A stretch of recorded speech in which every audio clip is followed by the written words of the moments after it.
Without knowing it, we are all naturally wired to compete. As far back as our ancestors have existed, we have openly competed for things against each other.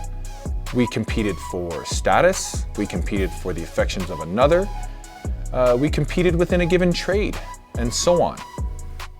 Those who say they don't like to compete aren't being true to their nature. Simply put, anything you've achieved, you've competed for in a sense.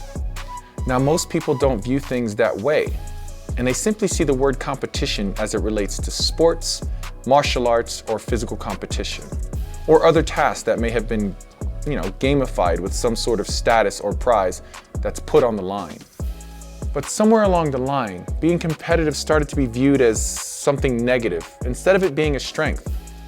It made someone aggressive and nasty in some way or another. This is mainly due to someone who had a bad experience from competition, or maybe, it just didn't go their way, or they suffered low self-esteem, and they see it as negative in what it can do to someone's self-worth. Another negative stigma is the aggressiveness of some overtly competitive people. Their behavior turns others off from competition, and this is completely understandable. But what is often forgotten, and truly important, is that competing helps you reach your full potential. It's really hard to truly become your best if you don't learn how to compete and understand how you respond to competition. Paul Bronson, who wrote Top Dog, argues that competition is a fundamental part of human nature and that it can be a force for good, driving innovation and excellence. For example, the Bannister effect. Named after Roger Bannister, who was the first person to break the 4-minute mile. Prior to that, it was deemed impossible. If you did it, your heart would explode. Once he broke the record, it has been broken thousands of times since. Once broken, people began to believe it was possible. Believing the impossible is possible simply makes it more possible. This is a tight connection between the mind and the body. You have to truly believe you can achieve something before you can physically achieve it. This was a prime example of innovation through a show of excellence by someone who was trying to conquer the impossible. This was competition with oneself and with a belief that was wholly accepted by the overarching community. Look at the state we're in. We have allowed ourselves to fall behind in so many areas. And by doing this, we've allowed others to catch up and even surpass us in all those areas. There are so many neurological and psychological benefits that are gained from competition.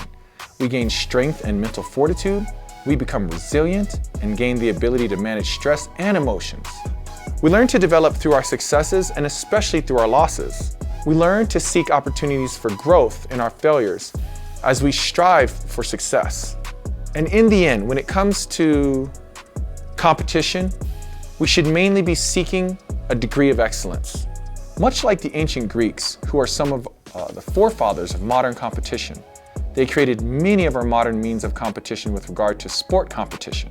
The Greeks competed as a part of their everyday life. They believed in something called arete. Regardless of the result of competition, this was the pursuit of excellence. This excellence was achieved by living up to one's full potential, and this could be displayed and gained through various forms of competition.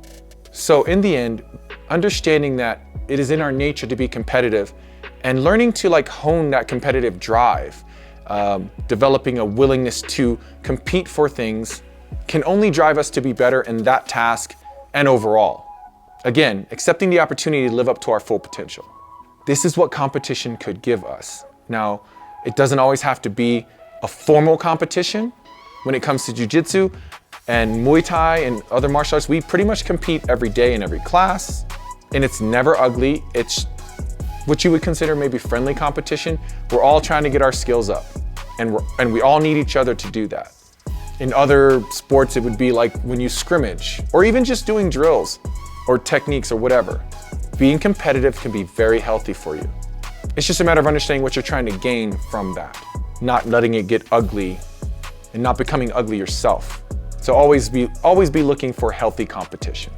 Anyway, guys, I wanted to talk about that real quick, just to kind of like discuss how I felt about competition after kind of reading a little bit of this book called Top Dog, and then just coming out of some recent competition. My team was competing heavily last year, and I'm so proud of everything they've achieved, and having to have conversations with a lot of my students and clients over whether they should compete or not, and then the stresses of competition and what it's doing to them and all that stuff. So as a coach, as a trainer, as a mentor, I come across this quite a bit, and so I've become very familiar with all the ins and outs of what competition can really be viewed as and how it can affect others, and learning a way to really help them channel that and turn it into something that can make them better overall, not just in that direct competition.